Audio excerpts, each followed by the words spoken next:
Oh,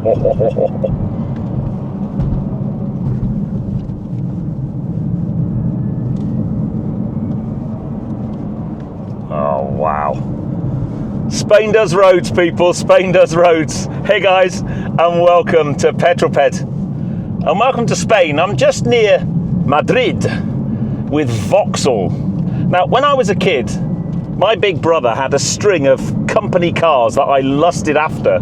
They were just really cool, and I think they started with, well, certainly the first one I can remember anyway, a Cavalier SRI, and then he upgraded to the SRI 130, an absolute weapon of a car with all of, yes, you've guessed it, 130 horsepower. But back then, Vauxhall just were known for making hot hatch cars. They had a motorsport program in the British touring cars. They were rallying, and they were my formative car years, my teens, and then I passed my driving test in 1989. But if you think, in 1984, Vauxhall bought out the Mark 1 Astra GSE, their take on a hot hatch, and it went toe-to-toe with all the big players at the time, led the way, I guess, by the Golf GTI.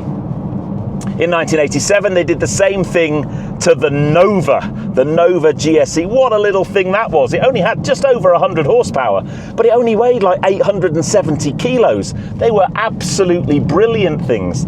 The year later, they did the Mark II Astra GSE, and that had the iconic 2-litre 16-valve red top in it.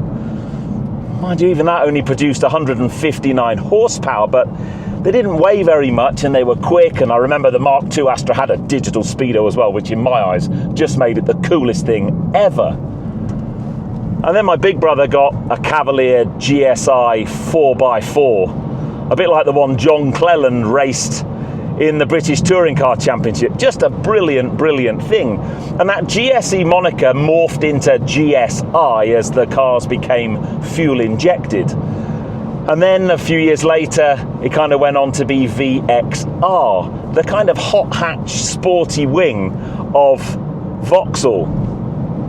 And then it died. And I think a lot of people thought it was dead for good, because as we go down this electrified future, and Vauxhall now have all their cars electrified, they think, well, you can't bring back a sporty one of them, can you? Well, I am pleased to report the reason I've come all the way to Spain and to some of the best driving roads ever, what a road this is, by the way, is they've brought back GSE and they've strapped it on the front end of the Mokka Electric.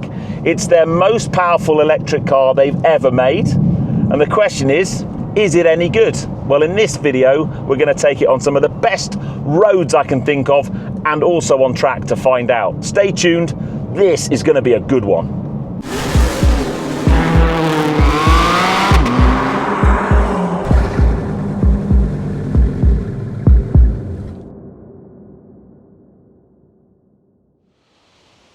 So yes, welcome to beautiful sunny Spain. It's the last hour or so of the day. The sun's right in my eyes, but it is so nice to have the warmth of the sun. So yes, this is the first of the Vauxhall GSEs. They've kind of renamed the moniker. It's now Grand Sport Electric.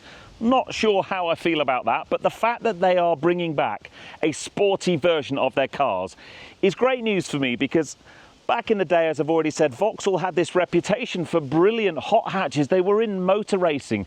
They were leading the edge. They were cool. And over recent years, they've killed off all of their sporty brands, and they've come to market with some really good affordable cars, but they're not cool and they're certainly not sporty. Now, they've started with Mokka, which wouldn't necessarily be your first choice for a hot hatch, the fact it's a kind of compact SUV.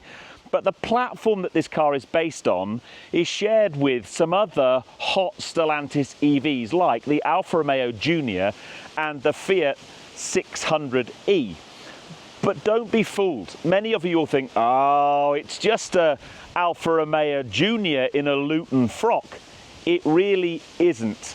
This car for sure shares common elements that you find in those cars. The basis of the chassis, the motor, the limited slip diff. but everything else has been developed by Vauxhall Motorsport, or should I say Vauxhall and Opel Motorsport. Clearly in the UK we have Vauxhall, everywhere else in the world they're called Opel. But we've had technical briefings on this car this morning. I've spoken at length to the guys behind it, and it's really interesting to hear the things that they have done to make it Vauxhall, to make it, if you like, honour that GSE name, and the fact that Vauxhall are coming back into motorsport with the Mokka Rally. That is all good. Okay, let's get the nerdy electric things out the way first of all. 54 kilowatt hour battery, but 281 horsepower and 345 newton meters of torque. That makes it the fastest electric Vauxhall so far. And that gives it some pretty punchy performance. 0 to 60 is 5.9 seconds. The downside, range is just a smidge over 200 miles, but you can increase that slightly by changing the tyres. But the other good news is it weighs under 1,600 kilos, hence the, if you like, the smaller battery pack. The price you pay is the lesser range, but the benefit is it should be much better, much more agile, much more sporty. So a pretty punchy electric drivetrain. All of that goes through the front wheels, and this has a Torsen mechanical limited slip differential.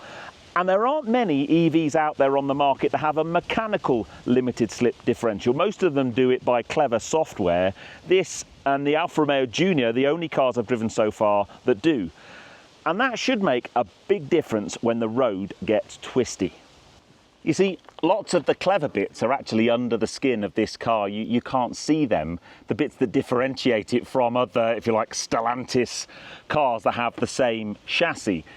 The suspension, so the bushing, the actual suspension themselves have got hydraulic bump stops. All of that is derived from Vauxhall's motorsport program and the GSE Rally car. It rides 10 millimeters lower than the standard Mokka, and then stopping power comes from these 4-piston Alcon brakes. And really interestingly, the front rotors are 380 millimeters. That is actually bigger than the GSE Rally race car that we're going to see a little bit later on in the video, because that has a smaller wheel. So these wheels, it sat on 20-inch wheels, and that just allowed them to have a bigger brake rotor at the front to give even more stopping power. So the chassis dynamics, that's the bit I can't wait to try out on some twisty roads, and then later in the video we're going to get this car on track and properly put it through its paces. Now they've also stiffened up the anti-roll bars, and with the way they've managed the springs, they've basically stiffened up the chassis, more at the rear actually, and also dealt with roll, so it rolls a lot less, so it's a much stiffer car. Hopefully that won't have a too big a compromise on road holding and handling and just general feel. But it wouldn't be a GSE without some stickering and badging, and we've got this little quite subtle GSE badging down the side and around the car. You just have to look out for them. But I guess spec is going to be a bit punchy for some, because as standard they come with a black roof, although you can change the black roof to body colour at no extra cost.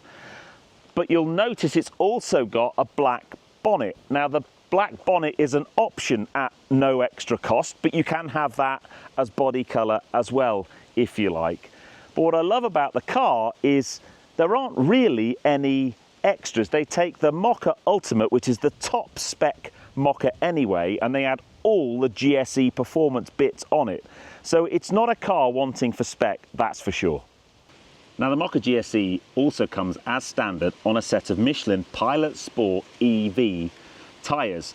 But don't be fooled, you would look at those and think they were off the shelf, but they're not. These tyres were developed specifically for Mokka by Vauxhall and Michelin working together. I was talking to the chassis engineers at the briefing today, and apparently they started off with just off-the-shelf Pilot Sport EVs, and it wasn't quite right. The grip and the balance wasn't quite right, especially because they've stiffened up things. They've added a stiffer anti-roll bar, and they've changed the spring rates. So they worked with Michelin just to change that balance. They actually changed the compound of this tyre slightly, and it's made a big big difference. They're not actually, if you like, Vauxhall marked tyres, but they are specific tyres to this car. So they'll come with a set of those tyres on, and if you want those tyres to continue when you go in to change some, you kind of at the moment have to go through Vauxhall to get these particular tyres. They aren't off the shelf, as it were. There is an option to get a set of Goodyear tyres, which are a slightly more efficiency biased tyre, and if you do that, the maximum range of this car goes from 201 miles to 209 miles. So I'm not quite sure if there's a huge amount of point doing that, because these things stick to the road brilliantly. Now, just the final thing, you may well notice that I'm wearing one of my latest t-shirts, a slightly different colour from my recent Renault Twingo film. If you want one of these t-shirts, I'll put a link below. They are available from Legacy Legends. I've got a range of 5 different colours along with lots of other merch. Check out the link below and go and buy your t-shirt, because it's a brilliant present for Christmas. Now, I'm here driving the Mokka GSE. I haven't actually driven the base Mokka before. I have driven Vauxhall Mokka many years ago when it was a petrol one. And I've got to say, I do quite like the styling. I'm a bit of a kind of Nardo grey crayon style colourway fan, as you know, and I think the spec of this car looks great. But practicality, it is a hot hatch. Now at the moment the boot is full of my filming stuff, but if you've got the seats up, you get 310 litres of boot space. There's a little bit of underfloor storage. If you drop the seats down, then you've got 1,060 litres. So it's actually a pretty practical car from a storage point of view, which makes it really, really usable. I wonder how much space there is, though, in the back for a tall, lanky chap like me. Oh. Bad news. If you've got to sit next to someone as big as me, I think, yeah, it's, am I able to shut the door without taking my knee off? It's a little bit tight in here. Oh, let me just move that up there. If you sat behind someone that's got a 34-inch inside leg, 6'3" like me, you haven't got a huge amount of space. However, I put that seat all the way forward, so if you do pull the front seats forward, it's not too bad in here. At the end of the day, it is a small segment SUV, so I didn't expect it to be massive in here.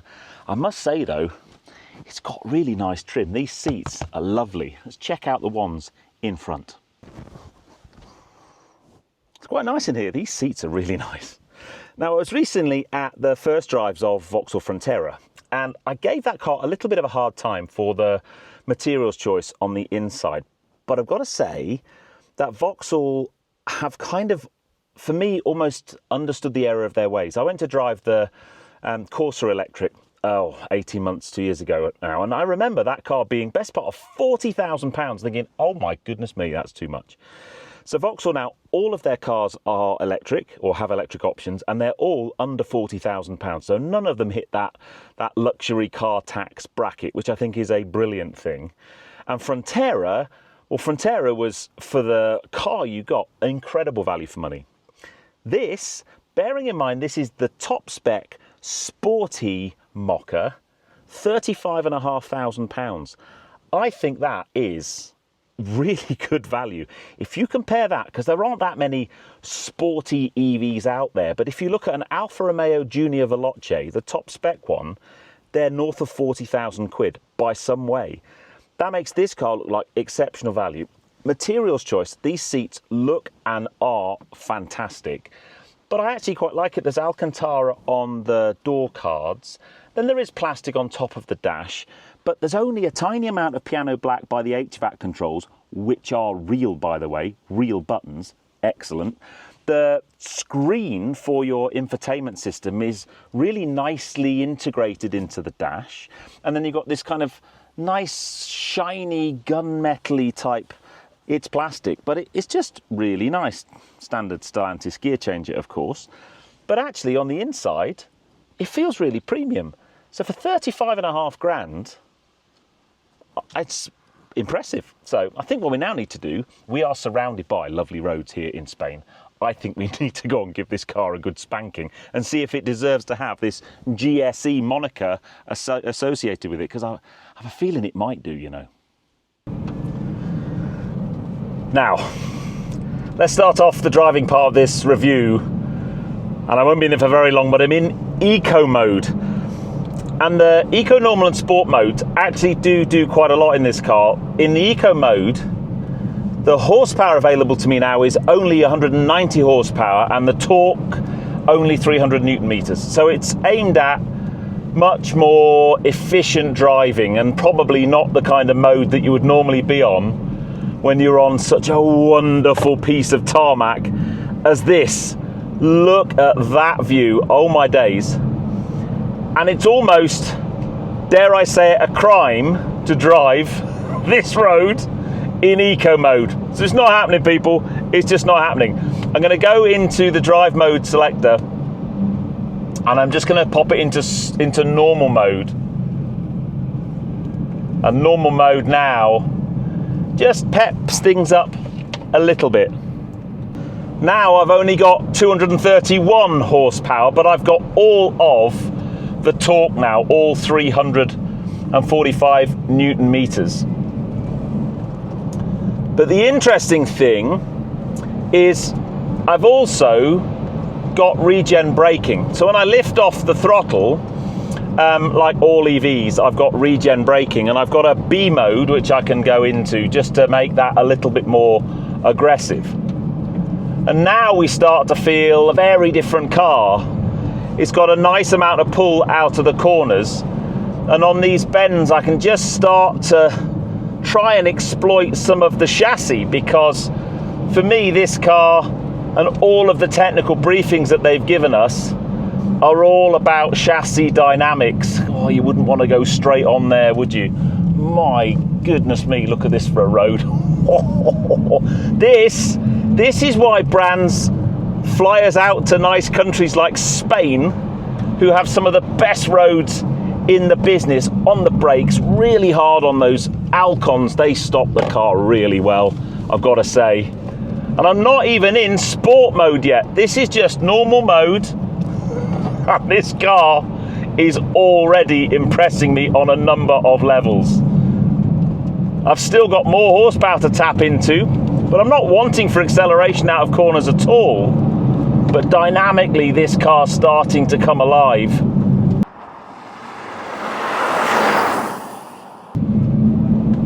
What a road, oh my days. Now we need to go and find a better bit of road to try out sport.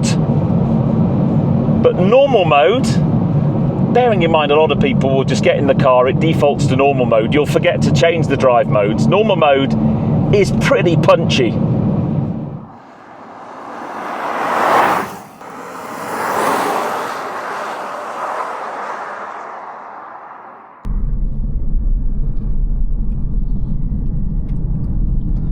What we need now is a really epic bit of Spanish mountain road.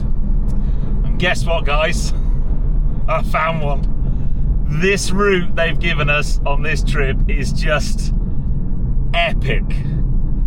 You're almost spoilt for choice. You don't really know when to turn the cameras on. But I've just driven down here and it's a very special bit of tarmac. So I'm now in sport mode.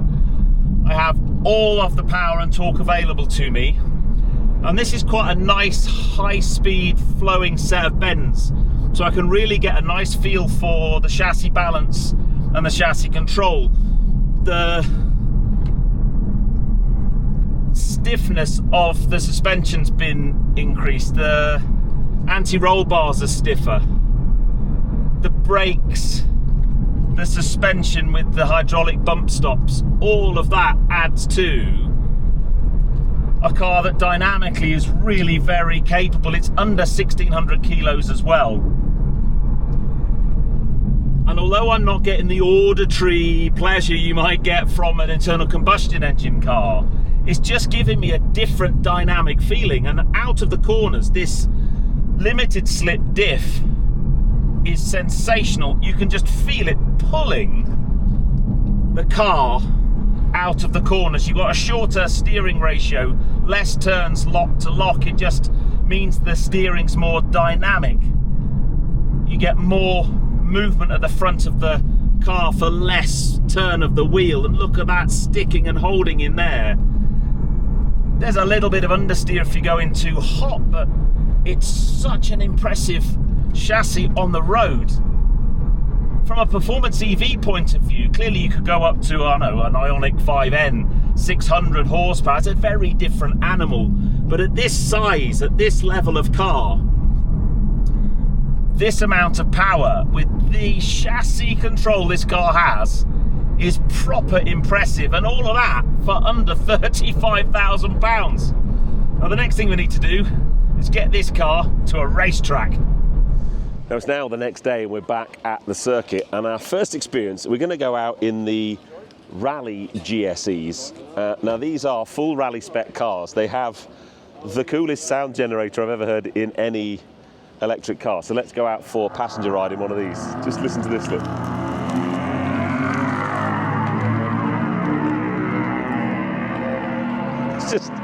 It's just so wrong, but actually in a weird way quite cool as well. So first time experience today, guys, is the GSE Rally co-drive experience. Man, that doesn't sound like any EV I've ever been in. Oh, that's wicked. It's a bit special. All ready? Let's do it. And it has launch control, or has sound for launch control. Oh, cool.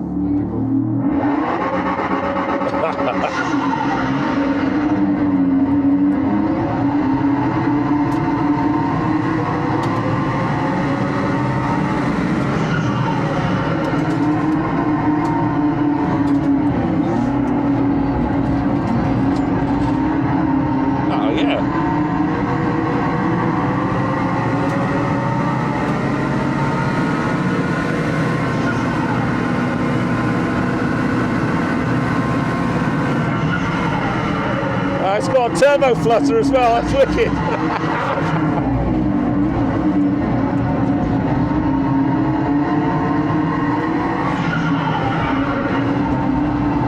Oh yeah.